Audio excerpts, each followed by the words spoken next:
ప్రధాని మోదీకి సినిమా పిచ్చి బీజేపీకి ప్రచారం పిచ్చి పట్టుకుందా? మోదీపై మరో బయోపిక్ వస్తోంది. స్కూల్స్లో చిన్నారుల కోసం మోదీ బాల్యంపై రూపొందించిన చిత్రాన్ని ప్రదర్శిస్తున్నారు. దీనిపై విపక్షాలు విరుచుకుపడుతున్నా పట్టించుకోవడం లేదు. అసలు కేంద్రీయ విద్యాలయాలు, నవోదయ స్కూల్స్లో మోదీ చిత్రాన్ని ఎందుకు ప్రదర్శించాలి?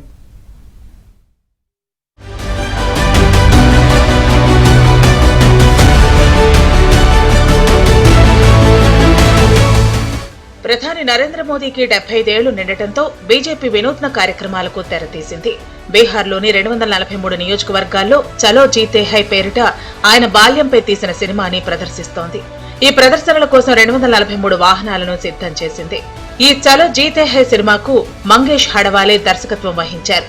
ఇతరుల కోసం జీవించే వారిది మాత్రమే జీవితం అంటూ స్వామి వివేకానంద చెప్పిన సూక్తిని స్ఫూర్తిగా తీసుకున్న ఓ బాలుడి గురించి ఈ సినిమాలో ప్రస్తావించారు. బెస్ట్ నాన్ ఫీచర్ ఫిల్మ్ గా అది జాతీయ అవార్డు కూడా సొంతం చేసుకుంది చిత్రం. ఈ సినిమాను సిబిఎస్ఈ, కేంద్రీయ విద్యాలయాలు, నవోదయ విద్యాలయాల్లో ప్రదర్శించాలంటూ కేంద్రం ఆదేశాలు జారీ చేసింది. విద్యార్థుల్లో వ్యక్తిత్వం, బాధ్యత, సేవా గుణాలను పెంపొందించే దిశగా చర్యలు తీసుకోవాలని కోరింది. సెప్టెంబర్ 17 నుంచి అక్టోబర్ 2వ తేదీ వరకు సినిమా ప్రదర్శిస్తున్నారు. నరేంద్ర మోడీ గారి యొక్క జీవితం పైన లఘు చిత్రాన్ని చలో జీతే హై అనే సినిమాని చూడటం జరిగింది. ముఖ్యంగా రాష్ట్ర వ్యాప్తంగా 18 స్క్రీన్స్లో ఈ యొక్క షార్ట్ ఫిల్మ్ని ఉచితంగా ప్రజలు వీక్షించడానికి అవకాశం కల్పిస్తున్నారు. నరేంద్ర మోడీ గారు తన యొక్క చిన్నతనంలో ఏ పరిస్థితుల్లో ఆయన జీవించాడు, ఏ కటిక పేదరికాన్ని ఆయన చవిచూశాడు, ఆ పేదరికంలో కూడా ఆయనలో దయాద్ర హృదయం ఏ విధంగా అభివృద్ధి చెందింది, ఏ విధంగా ఆయన తోటి తన మిత్రులతో తను ప్రవర్తించేవాడు, ఏ విధంగా తన హృదయాంతరాల్లో ఉండే ఆ సేవాభావం ఏ విధంగా ఇవాళ బయటకు వచ్చింది. దాంతోపాటు దేశభక్తి, ఈ రెండింటి ఆధారంగా సేవ, దేశభక్తి ఆధారంగా ఒక మహానేత ఈ దేశంలో తయారవటం జరిగింది. కేవలం ఈ దేశమే కాదు, ఇవాళ ప్రపంచవ్యాప్తంగా ప్రజలందరూ కూడా నరేంద్ర మోడీ గారిని ప్రపంచాది నేతగా కొలుస్తున్న తీరు చూస్తే మనందరికీ గర్వకారణం, ప్రజలకి అందరికీ ప్రేరణాదాయకంగా ఉంది. కనుక అందరూ కూడా తప్పనిసరిగా ఉచితంగా అన్ని ఐనాక్స్ థియేటర్స్లో అక్రాస్ ద స్టేట్ ఇది ప్రదర్శించబడుతుంది. మోదీ బాల్యంపై తీసిన సినిమా ప్రదర్శనకు కాంగ్రెస్ అడ్డు చెప్పింది. మహాత్మా గాంధీని మోదీ అవమానపరుస్తున్నారంటూ మండిపడింది. గాంధీ జయంతి సందర్భంగా మహాత్ముని డాక్యుమెంటరీలు ప్రదర్శించాలి కానీ మోదీవి ఎందుకని కాంగ్రెస్ పార్టీ అభిప్రాయపడింది.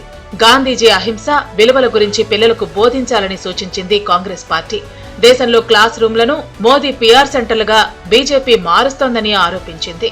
సిబిఎస్ఈ స్కూల్స్లో కానీ, సెంట్రల్ స్కూల్స్ ఏవైతే ఉన్నాయో అక్కడ కానీ అన్ని చోట్ల కూడా విద్యార్థులకు నరేంద్ర మోడీ యొక్క సినిమాను చూపించాలి అని, ఇది వివాదాస్పదమైంది. నా అభిప్రాయం ఏమంటే, మీరు ఏదైనా వైజ్ఞానిక విషయాల మీద, ఖగోళ శాస్త్రాన్ని గురించో, లేదా చంద్రుని మీద మొన్న మన వాళ్ళు రాకెట్ దాని గురించో, లేదంటే మరొక విజ్ఞానానికి సంబంధించినటువంటి అంశం మీదనో సినిమాలో వైజ్ఞానిక ప్రదర్శనలు ఇవ్వడం, లేదా డాక్యుమెంటరీస్ పెట్టడం, విద్యార్థులను చూపించడం మంచిదే. కానీ నరేంద్ర మోడీ ఎవరండి?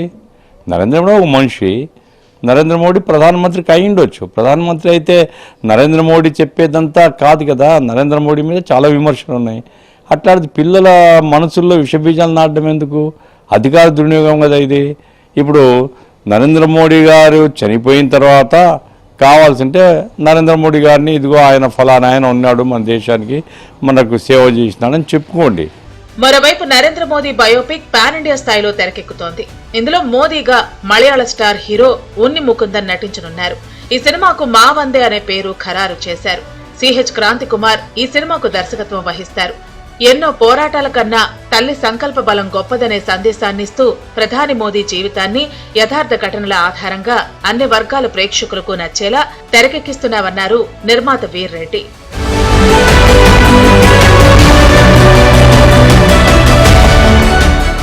ప్రపంచ నాయకుడిగా మోదీ ఎదగటం వెనక ఆయన మాతృమూర్తి హీరాబెన్ ఇచ్చిన స్ఫూర్తి, తల్లితో మోదీకి గల అనుబంధం మా వందేలో చూపించబోతున్నారు. మచ్చలేని నాయకుడిగా దేశ సేవకే జీవితాన్ని అంకితం చేస్తున్న ప్రధాని మోదీ జీవిత విశేషాలను ఈ సినిమాటిక్ యూనివర్స్ లో ప్రేక్షకులందరికీ నచ్చేలా ఆవిష్కరించబోతున్నామని చిత్ర యూనిట్ తెలిపింది.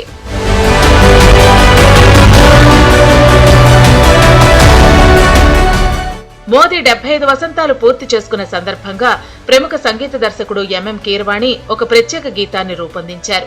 ఈ పాటను నిర్మాణ సంస్థ టీ సిరీస్ మోదీజీ 75 పేరుతో విడుదల చేసింది. దీనికి కీరవాణి స్వరాలు సమకూర్చారు.